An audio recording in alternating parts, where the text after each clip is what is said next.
Praise the Lord. இன்றைக்கு உங்களுடைய வாழ்க்கையில ஏதோ ஒரு காரியத்தை குறித்து நீங்க யோசிச்சு கலங்கி போயிருக்கிறீங்க. இன்றைக்கு இயேசு அவருடைய வார்த்தையின் மூலமாக உங்களை பலப்படுத்த விரும்புகிறார். இன்றைய பலப்படுத்தும் வார்த்தை யோவான் 14வது அதிகாரம் 1வது வசனம். John chapter 14 verse 1. உங்கள் இருதயம் கலங்காதிருப்பதாக தேவனிடத்தில் விசுவாசமாயிருங்கள். Do not let your heart be troubled. Believe in God. ஹல்லேலூயா.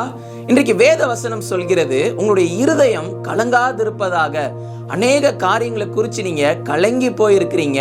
அடுத்தடுத்த காரியங்கள் என்ன நடக்க போகுதோ, நம்முடைய வாழ்க்கையில ஏதோ ஒரு தீமையான காரியங்கள் வந்துருமோ, ஐயோ நம்மளை அழிச்சிருவாங்களோன்னு சொல்லி நீங்க கலங்கி போயிருக்கிறீங்க.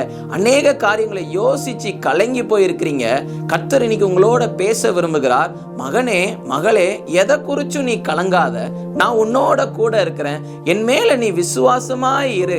நான் எல்லாவற்றையும் செய்வேன் என்று நீ நம்பு, விசுவாசி, எல்லாவற்றையும் நானே பார்த்து கொள்வேன்னு சொல்லி கர்த்தர் இன்னைக்கு உங்களோட பேசுகிறார். ஹல்லேலூயா. அநேக காரியங்களை குறித்து நீங்க கவலைப்பட்டு கொண்டே தானே இருக்கிறீங்க. யார்கிட்ட சொன்னாலும் அந்த கவலை நீங்க மாட்டிக்குது, அப்படிதானே? இன்னைக்கு கர்த்தர் உங்களோட பேசுகிறார். மகளே மகனே, என்னோட நீ பேசு. என்னிடத்துல உன்னுடைய கவலைகள் எல்லாவற்றையும் நீ சொல்லு. நான் உனக்கு சந்தோஷத்தையும் சமாதானத்தையும் தருவேன்.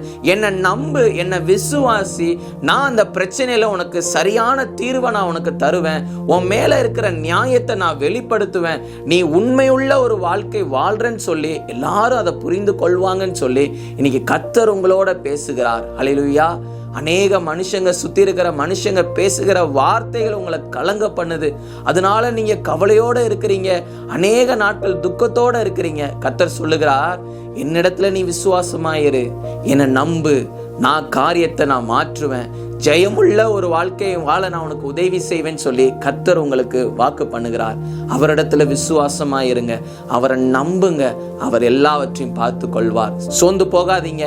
கர்த்தர் உங்களோட கூட இருக்கிறார். கர்த்தர் உங்களோட பேசி கொண்டு இருக்கிறார். கர்த்தர் உங்களை நேசிக்கிறார். கர்த்தர் உங்களை வழி நடத்துவார்.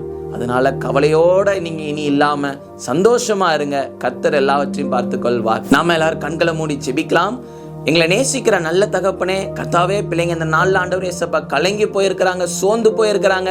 கர்த்தாவே, பிள்ளைங்களோட பேசுறீங்க, பிள்ளைங்களை பலப்படுத்துகிறதுக்காக நன்றி செலுத்துக்கிறேன். ஆண்டவரே இயேசப்பா, எல்லா சூழ்நிலைகளையும் மாற்றுங்க, விடுதலை கொடுங்க, பிள்ளைங்களை ஆசீர்வதிங்கப்பா.